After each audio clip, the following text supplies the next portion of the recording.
ನಮಸ್ಕಾರ ಕಾರವಾರ, ನಾನು ನಿಮ್ಮ ರಘುನ. RN24 ವಾಯ್ಸ್ ಕಾರವಾರ, ನಿಮ್ಮ ಧ್ವನಿ.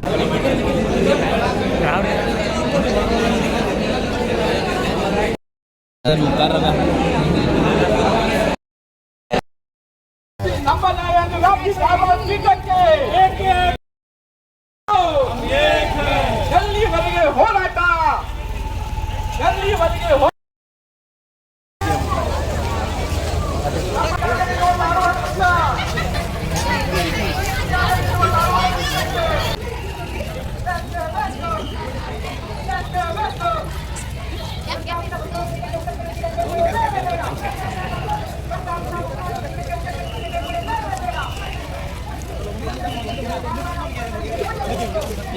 Right, justice.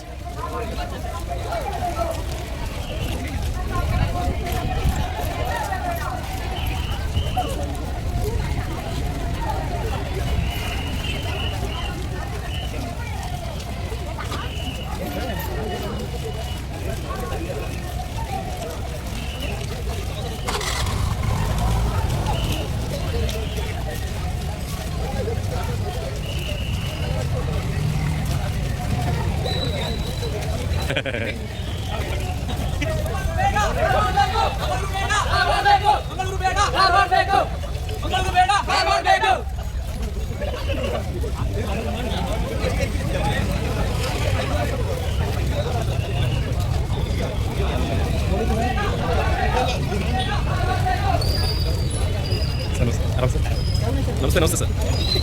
S sir, yes sir.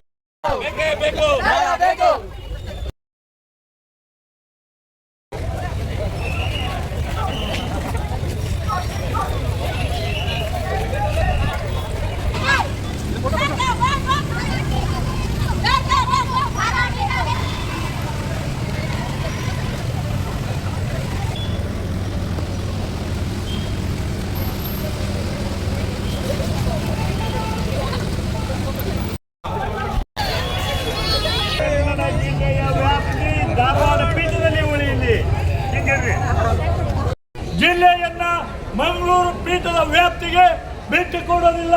ಜನ ಬಿಟ್ಟು ಕೊಡುತ್ತಿಲ್ಲ. ಜೀವ ಹೋದರೂ ಸರಿ, ರಕ್ತಪಾತ ಆದರೂ ಸರಿ, ಬಿಡೋದಿಲ್ಲ. ಉತ್ತರ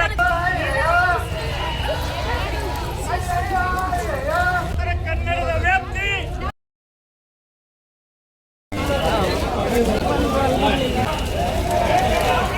ಧಾರವಾಡದಲ್ಲಿ ಮುಂದುವರಿಸಬೇಕು ಅಥವಾ ನಮ್ಮ ಜಿಲ್ಲೆಯ ಸಂಕೀರ್ಣವಾದಂಥ ಪ್ಲೇಸ್ ಅಂದರೆ ನಮ್ಮ ಹೊನ್ನಾವರ ಆದರೂ ನಮಗೆ ಮಾಡುವಂಥ ವ್ಯವಸ್ಥೆ ಆಗಿದೆ. ಇದನ್ನು ಬಿಟ್ಟು ನಾವು ಯಾವುದೇ ಪರಿಸ್ಥಿತಿಯಲ್ಲಿ ನಮ್ಮ ಜನರಿಗೂ ಅನ್ಯಾಯ ಆಗಬಾರ್ದು.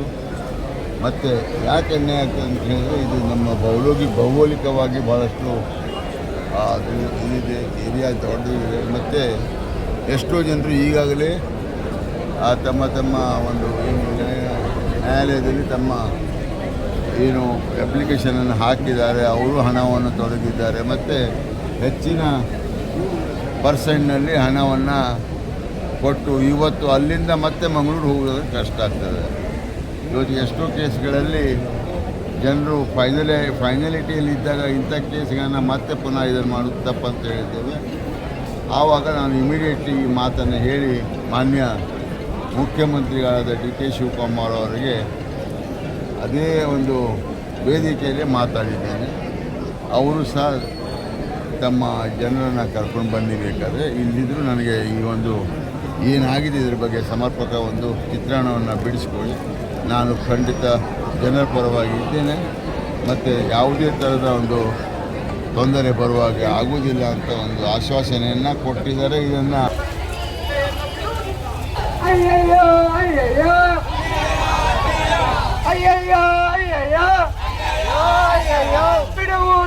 ಬಿಡುವುದಿಲ್ಲ.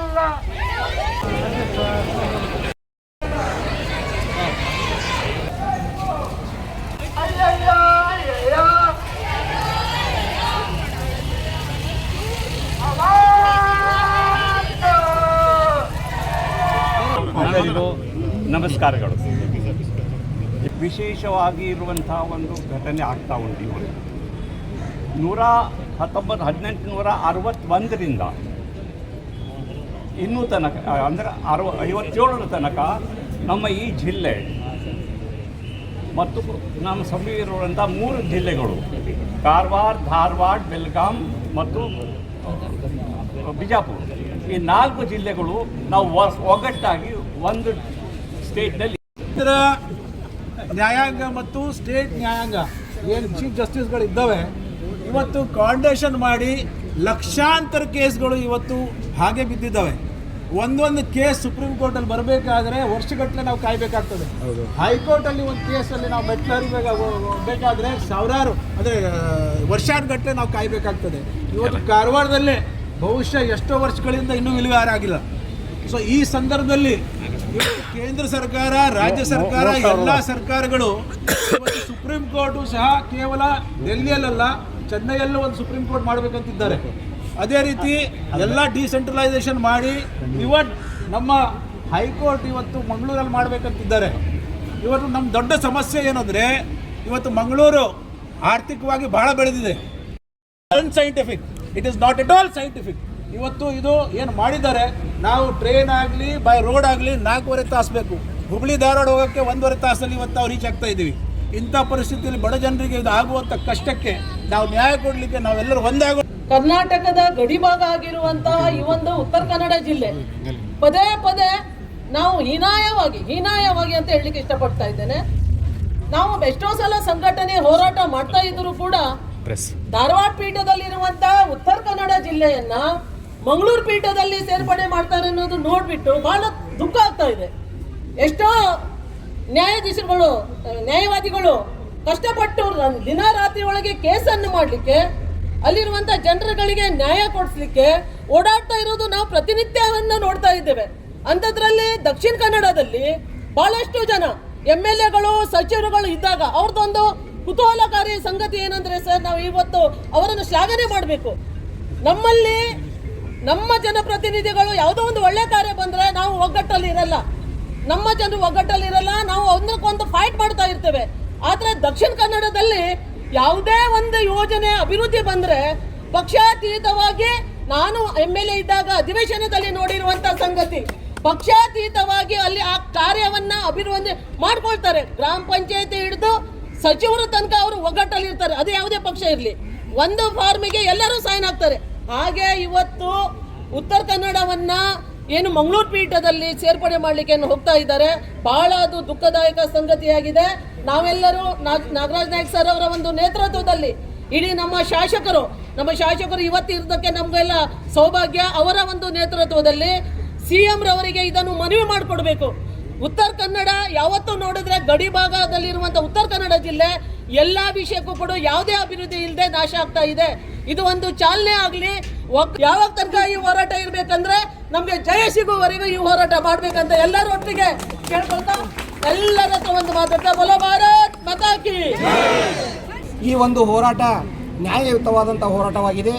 ಏಕೆಂದರೆ ಧಾರವಾಡದಲ್ಲಿ ಇರುವಂತಹ ನಮ್ಮ ನ್ಯಾಯಾಧಿಕರಣ ವ್ಯವಸ್ಥೆಯನ್ನು ಮಂಗಳೂರಿಗೆ ಹಾಕಿದ್ದೇ ಕರೆ ಆಯಿತು ಅಂತಪ್ಪ ಅಂದರೆ ನಮಗೆ ಭೌಗೋಳಿಕವಾಗಿ, ಆರ್ಥಿಕವಾಗಿ ಹಾಗೂ ಮಾನಸಿಕವಾಗಿ ನಮಗೆ ಹಿಂಸೆ ಆಗುತ್ತದೆ. ಆದ್ದರಿಂದ ದಯಮಾಡಿ ಧಾರವಾಡದ ಕಾರ್ಯವ್ಯಾಪ್ತಿಯಲ್ಲಿ ಇರುವಂತಹ ನಮ್ಮ ಕೇಸುಗಳನ್ನು ಅಲ್ಲಿಯೇ ಕೈ ಬಿಡಬೇಕು. ನೀವು ಮಂಗಳೂರಲ್ಲಿ ಬೇಕಾದ್ರೆ ಮಾಡ್ಕೊಳ್ಳಿ, 4 ಮಾಡ್ಕೊಳ್ಳಿ, ನೀವು ನಮಗೇನಾಗಿದೆ ಎರಡು ವಿಚಾರ ಇಲ್ಲ. ನಾವಿಲ್ಲೇ ನಾವು ಒಂದು ಜೀವನವನ್ನು ಕಟ್ಟಿಕೊಂಡಿದ್ದೇವೆ. ನಮ್ಮೆಲ್ಲರ ಭೌಗೋಳಿಕವಾಗಿ, ಮಾನಸಿಕವಾಗಿ ಮತ್ತು ಯಾವುದೇ ರೀತಿಯಿಂದ ಇರಲಿ ನಾವು ಒಬ್ಬರಿಗೊಬ್ಬರು ಸಟ್ ಆಗಿದ್ದೇವೆ. ಆದ್ದರಿಂದ ನಮ್ಮನ್ನು ದಯಮಾಡಿ ಇಲ್ಲೇ ಕೈ ಬಿಡಿ.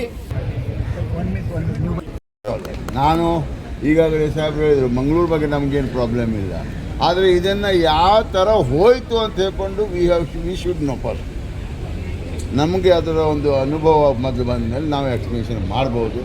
ಆವಾಗಲೇ ನಾವು ಇಮ್ಮಿಡಿಯೇಟ್ಲಿ ನಾನು ಎಲ್ಲರ ಒಂದು ಏನು ನಮಗೆ ಒಂದು ಅನ್ಯಾಯ ಏನಾಗಿದೆ, ಇದು ಪುನಃ ನಮ್ಮ ಉತ್ತರ ಕನ್ನಡ ಜಿಲ್ಲೆಗೆ ಒಂದಿಲ್ಲ ಒಂದು ಆಗ್ತಾ ಇರ್ತದೆ. ಕನ್ನಡದ ಹೋರಾಟ ಅಲ್ಲ, ಉತ್ತರ ಕರ್ನಾಟಕದ ಹೋರಾಟ ಆಗಿ ಬದಲಾಗಿದೆ. 8 ಜಿಲ್ಲೆಗಳ ಹೋರಾಟ ಆಗಿ ಇದು ಬದಲಾಗಿದೆ.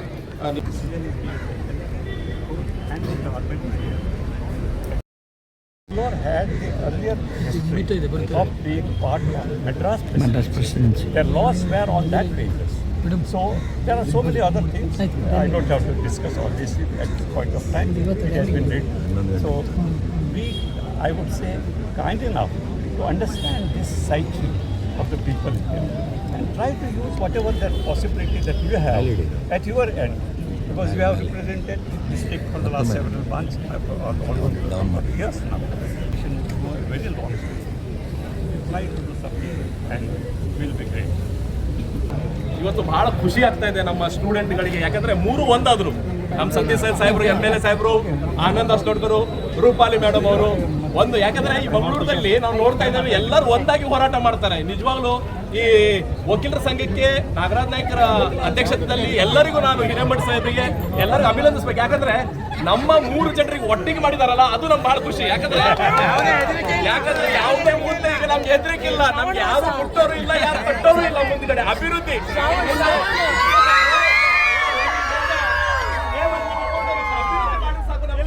ಒಳ್ಳೆ ಒಂದು ಆಸ್ಪತ್ರೆ, ಒಂದು ಒಳ್ಳೆ ಎಜುಕೇಶನ್, ಒಂದು ಒಳ್ಳೆ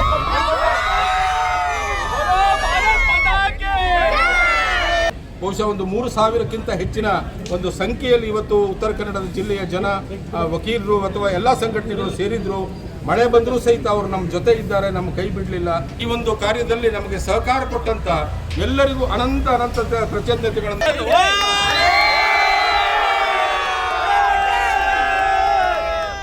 ಹೆಲೋ ಕಾರವಾರ, ನಾನು ನಿಮ್ಮ ರಾಘು ನಾಯ್ಕ್. ಓಂ ಮೋಟಾರ್ ಡ್ರೈವಿಂಗ್ ಸ್ಕೂಲ್ಗೆ ಭೇಟಿ ನೀಡಿ ಸುಲಭವಾಗಿ ಮತ್ತು ಸುರಕ್ಷಿತವಾಗಿ ಡ್ರೈವಿಂಗ್ ಕಲಿಯಿರಿ. ಅನುಭವಿ ತರಬೇತುದಾರರಿಂದ ಕಲಿಯಿರಿ. ರಾಘು ನಾಯ್ಕ್.